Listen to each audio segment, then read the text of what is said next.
Saya kasih sedikit peringatan dulu ya. Stop, hentikan.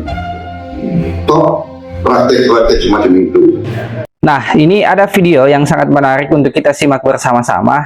Momen di mana Presiden Prabowo menyampaikan kepada seluruh jajaran menteri-menterinya agar menggunakan anggaran dengan sebaik-baiknya dan tidak menggunakan anggaran untuk kegiatan-kegiatan seremonial, terutama kegiatan-kegiatan yang hanya menghabiskan anggaran dengan percuma. Selain itu, Presiden Prabowo juga menyampaikan kepada seluruh jajaran pejabat, seluruh jajaran kementerian agar menggunakan jabatan dengan sebaik-baiknya, sebijak-bijaknya, tidak menggunakan jabatan tersebut untuk kepentingan pribadi, sebab Presiden Prabowo akan menindaki segala bentuk kejahatan, terutama korupsi.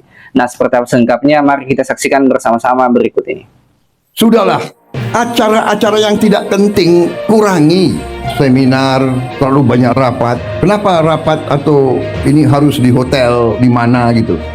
Hitungan kita perjalanan luar negeri saja itu, Indonesia ini perjalanan luar negeri pejabat-pejabat 3 miliar dolar. Saya minta dikurangi 50% saja. Kalau bisa dikurangi 50%, artinya kita bisa menghemat 15T. 15T itu berapa bendungan, berapa irigasi, berapa SD bisa kita perbaiki, berapa anak sekolah bisa kita kasih makan. Tolonglah ya para menteri, puasa dulu. Puasanya 5 tahun. Saya tapi sudah perintahkan Menteri Keuangan, Wakil Menteri Keuangan teliti semua program diteliti, ternyata cukup besar penghematan. Jadi saya mohon juga para gubernur terpilih, bupati terpilih ya, ketat, efisien, gak usah terlalu banyak seminar. Kita sudah tahu kesulitan rakyat, iya kan? Sudah tahu Bapak masalah Indonesia ini adalah ini sudah tahu. Tidak ada orang di sini yang kebal, yang tidak patuh, tidak bekerja keras untuk bangsa dan negara dan rakyat. Saudara saya beri wewenang, copot segera. Suruh tinggal di rumah aja, daripada bikin susah kita. Saudara-saudara sekalian, saya kira dalam waktu dekat saudara-saudara akan segera menyiapkan program kerja saudara masing-masing. Saya beri kesempatan segera, dan sewaktu-waktu terus saya akan panggil koordinasi. Tadi pagi sebelum sidang kabinet saya sudah koordinasi sama beberapa menteri, dengan Jaksa Agung, dengan BPKP, dan besok pun kita akan lanjutkan. Pak Prabowo kan bilang, siapa yang nggak menjalankan program saya, silakan minggir, nggak perlu harus saya pinggirkan. Nah itu kita buktiin.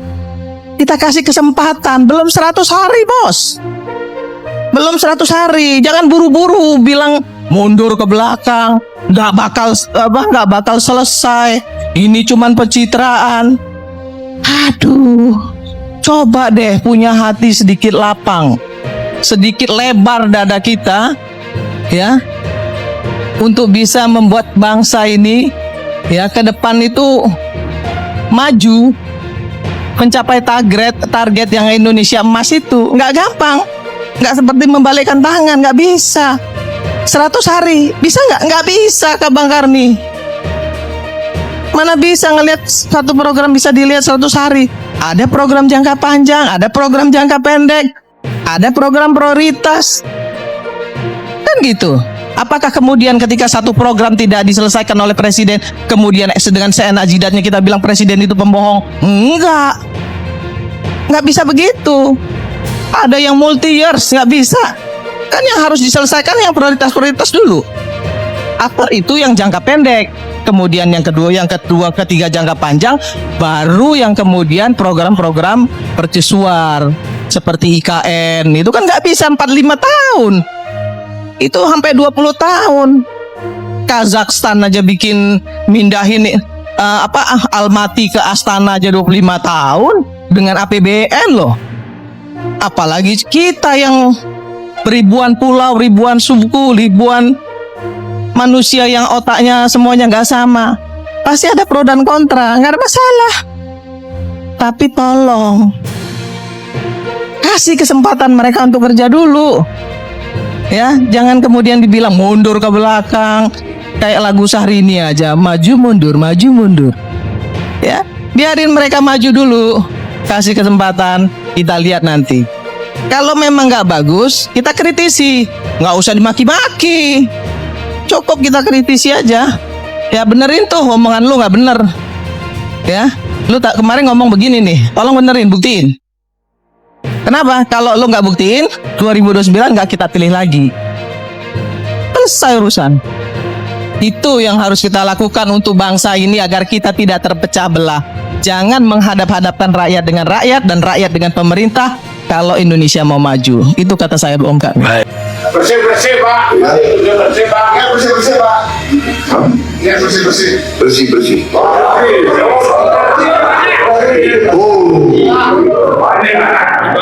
Saya kasih sedikit peringatan dulu ya. Stop, hentikan. Stop praktek-praktek semacam itu. Segera stop. Kalau tidak stop, ya lihat saja apa yang terjadi. Harus kasih peringatan dulu. Baru sekali ini di bawah pimpinan dari Pak Prabowo Subianto dilakukan retret kegiatan seperti itu, dan tempat yang dipilih adalah Akademi Militer di Magelang. Sebelumnya kita sudah punya Pak Jenderal yang juga jadi presiden, Pak Harto berkali-kali jadi presiden, Pak SBY juga jenderal 2 kali jadi presiden, tapi tidak melakukan hal seperti itu. Dan banyak orang salah paham dan mengira bahwa ini Pak Prabowo ini mau gaya militer atau mau militerisme gitu.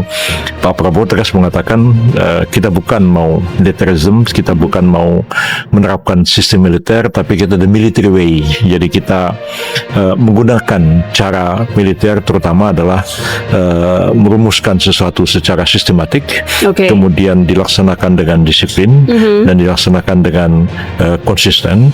Dan beliau mengatakan banyak sekali perusahaan-perusahaan yang menggunakan apa yang disebut dengan military way itu. Jadi jalan atau cara yang ditempuh oleh militer, tapi bukan sama sekali militeristik atau militerisme yang mau diterapkan.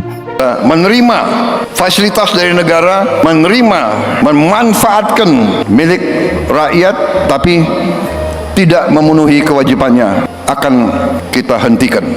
Ini semua saya sampaikan kepada yang menang-menang, gubernur, wali kota, bupati. Tanya mereka apa yang saya sampaikan waktu mereka menang. Selamat kau menang, jadi pemimpin baik, jangan korupsi. Karena kalau kau mengkhianati rakyat, maaf, saya yang akan pertama menindak saudara-saudara sekalian. Itu saya sampaikan ke partai saya. Kita mau lindungi anggota kita, padahal dia salah. Seluruh institusi bisa berkorban. Harimau mati meninggalkan belang, gajah mati meninggalkan gading. Kita nanti dipanggil Tuhan, yang kita tinggalkan hanya nama kita. Apa nama baik atau nama tidak baik. Sebelum bertindak, ingat selalu nama baikmu. Ingat istri dan anakmu. Saya sedih kalau saya lihat ada kawan saya, rekan saya, mantan senior saya, mantan junior saya tangkap, masuk penjara. Saya sedih. Saya bertanya, bagaimana istrinya, bagaimana anaknya, bagaimana anaknya di sekolah? Bapakmu koruptor ya? Oh, bapakmu kemarin ditangkap ya? Bagaimana anaknya? Coba.